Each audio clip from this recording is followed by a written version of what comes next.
제가 이렇게 볼 때 우리 외국에 나와서 공부를 하는 우리 교회의 예배 인원의 거의 절반 이상이 다 우리 유학을 하고 또 이곳에 와서 청년기를 보내고 있는 그런 분들이 참 많이 있어요.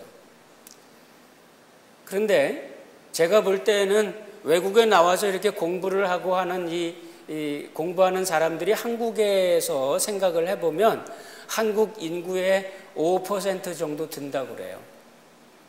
그러니까 우리 교회에 나와 있는 청년들은 한국의 5% 이내에 들어가 있는 부자들이에요. 그 마음에 뭐 고민이 뭐 있을 거 있겠어요? 뭐 그렇게 크게 고민스럽고 어려워할 게 뭐 있겠는가 생각이 들지요.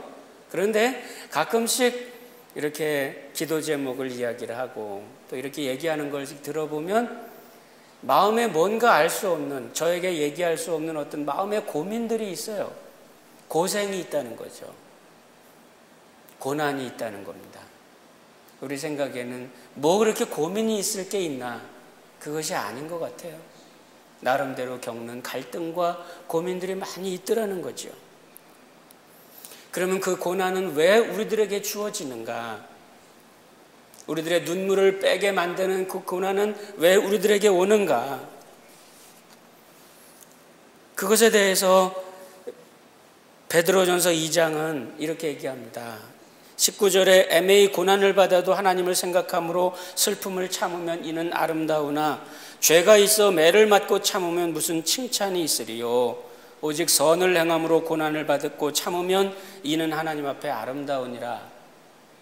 그러니까 고난도 여러 가지가 있는데 우리가 애매히 당하는 고난을 하나님을 생각하고 참으면 하나님께 영광이 되고 또 직접적으로 하나님의 영광을 위해서 받는 핍박과 어려움들은 우리가 또 잘 견디면 하늘의 상급이 있지만은 우리가 죄를 지음으로 우리가 뭔가 실수를 해서 우리가 고난을 당하면 그게 무슨 의미가 있겠냐.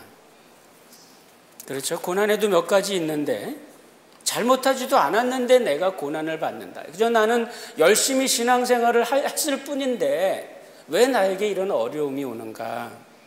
그럴 때가 참 이 문제를 풀기가 참 어려워요. 욥기서가 갖고 있는 두 번째 의미가 있는데 의로운 자가 받는 고난입니다. 의로운 사람이 도대체 왜 어려움을 겪는가?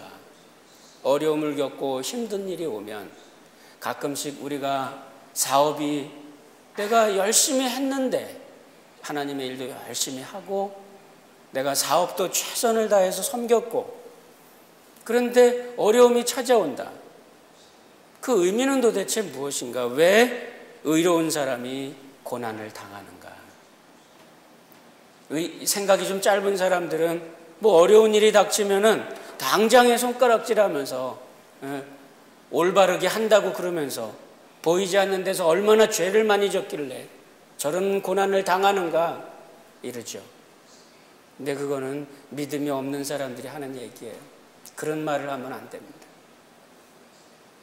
의로운 생활을 하는 사람들에게 고난이 오면 그 뜻은 무엇인가? 하나님의 경륜이 무엇인가? 이것을 묻는 것이지 무슨 잘못을 했길래 저러는가? 이렇게 해서는 안 되는 거죠. 세 번째로 선택을 해서 고난이 찾아올 때 욥과 같은 경우에요. 의롭게 살았다는 것밖에는 없는데 어떻게 해서 지정을 해가지고 이 사람에게 특별히 고난이 왔다 이 말이에요. 고난이 찾아왔습니다. 원치 않지만 내가 고난을 당하고 있습니다. 살고 싶지 않은 모습의 인생을 지금 내가 살아가고 있습니다. 내가 살고 싶지 않은 남들이 보기에는 실패한 듯한 모습의 삶을 내가 지금 살아가고 있습니다.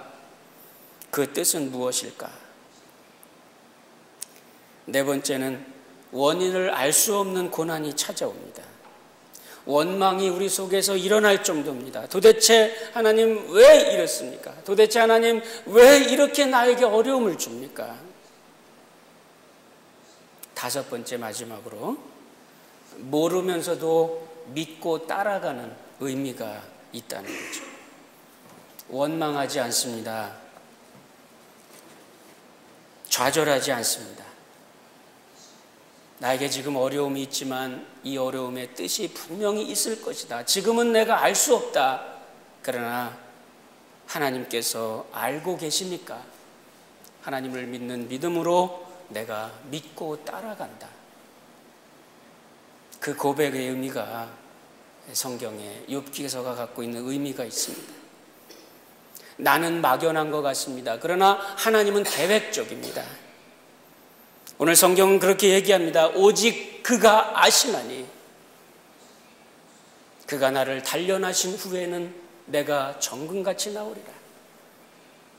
오늘 욥은 어떻게 생각을 한다고 그래요? 여기에는 목적이 있다는 것입니다. 하나님의 목적이 있다는 것입니다. 훈련이 의미가 있다는 것입니다. 훈련이라는 건 뭡니까? 강한 훈련을 통해서 우리의 잘못된 육체적인 습관들을 버리게 만드는 것, 그리고 우리들 속에 우리들의 속에 체내에 쌓여 있는 이 잘못된 독소들을 훈련을 통해서 없애버리고 우리가 건강한 모습으로 회복되고 어떤 일정한 전투 상황이 벌어졌을 때 잘 역할을 감당해 줄 수 있는 그런 사람이 되기 위해서 하는 것이 훈련이에요. 훈련은 목적을 두고 진행되고 때로는 훈련을 내가 직접 받으려고 적극적으로 선택해서 가는 것이 훈련입니다.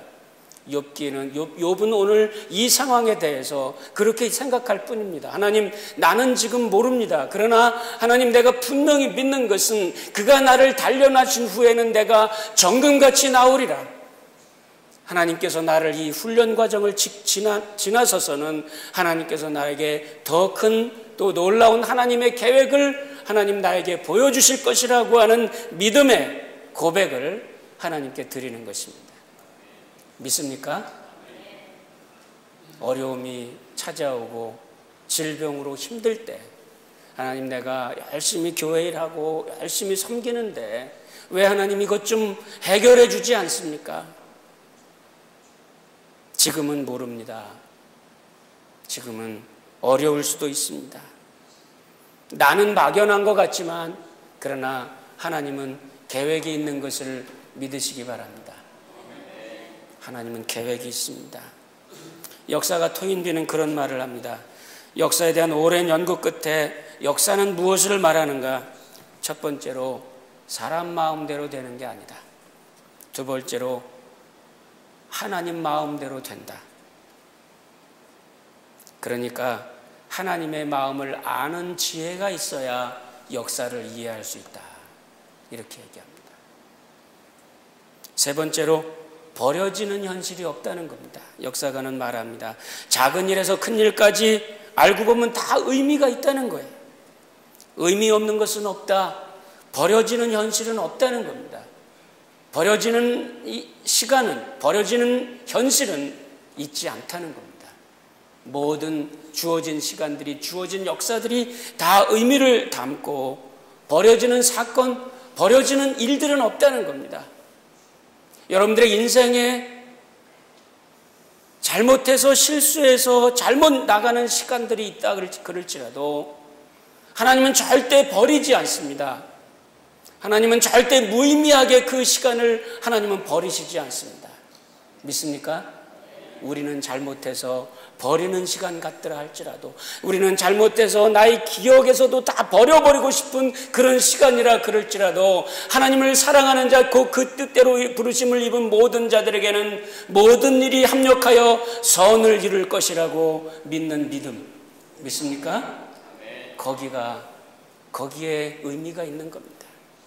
이것을 바라보는 것이 믿음을 가진 사람의 믿음입니다. 욥은 동방에서 제일 가는 부자였습니다. 하루아침에 자녀 10명이 하루아침에 다 죽고 몸은 병들었습니다. 재산 하루아침에 다 날려버렸습니다. 이 고난 속에서 욥은 고백합니다. 나의 가는 길을 오직 그가 아시나니. 얼마나 소중한 글인지 모릅니다. 나는 모릅니다. 그러나 하나님은 알고 있다고